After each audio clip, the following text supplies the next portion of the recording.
مرحبا بمستمعينا الكرام، مرحبا بكم اليوم في حصتكم الأسبوعية كاريكاتير النقدية الساخرة. إن شاء الله تقضيوا معنا أوقات حلوة أوقات ممتعة هذا الصباح على موجة الاف ام، البوند اف ام اللي تابعوا فينا على البوند اف ام، كذلك على موقعنا على شبكة الانترنت www.radiotunisienne.tn/sfax. تنجموا تسمعونا في البث الإذاعي المباشر والحي. برشا فقرات في انتظاركم اليوم، إن شاء الله نرسموا الابتسامة والضحك على وجوهكم هذا الصباح لكل من يفضل أنه باش يتابعنا من هنا حتى للنصف النهار. كذلك تحية للمستمعين الكرام اللي تابعوا فينا في الريديفيزيون تاع الحصة اللي اليوم في الساعة 1:30 صباحا. اللي يحب السهرية مرة أخرى يتبث البرنامج في إعادة البث الليلة في الأول، نقولوا الليلة غدوة صباح الساعة 1:30 صباحا. مرحبا بالناس الكل معنا. إذن خلينا قبل ما ندخلوا دخلتنا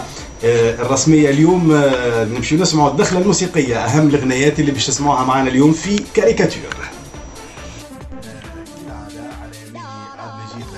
كما قلت جاء متأخر شوية، ينفش في ريشه هذا الصباح، ما نعرفش علاش يمشي معناها هكا بكل ثقة في النفس. يبدو اي ماشي تخيل، يبدو انه معناها جيبوا مليان، في بالي جيبوا مليان. صباح الخير مجيد. صباح الخير، حتى تحيه ليك وتحيه للساده المستمعين. ينور ذاتك. شوف منور وجهك اليوم. لا شوف فما فرق كبير. ثم ناس تجي بكري وثم ناس في اخر لحظه حقيقه معناها. وش يقول لك ديما نمشي بالمثل انا. ايوه المثل ديما يقول لك ايوه اخرج بكري وما تجريش. اخرج بكري ما تجريش. هذا المثل اللي قاعد معناها تعتمدوا انت سيادتك. ولهذا انا انسان خطوه معناها خطوه.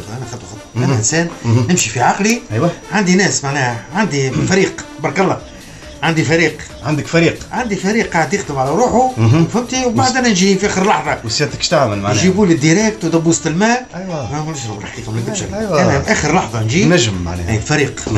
انا مطمئن. معناها باخ خونا معناها حقيقه خونا فيصل هو رئيس الفريق. فيصل هو رئيس الفريق. فهمت؟ وانا رئيس العصابه. لا هذاك يعني الجمله اللي قلتها، الكلمه اللي قلتها هذه صحيحه فقط معناها. وانا الحقيقه انا لاهي شويه. لا والابتسامه تعلو محياك. حاسس بك فما حاجه.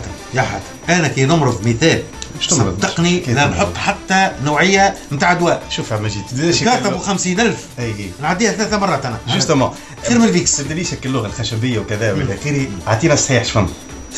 لا اعطيني شفما هكا متفرهد اليوم وشيخ ولا الاداره اللي هي بيا ودلتني. ايوه ومش بنزيتها. مش بتقولش في اسم القفه.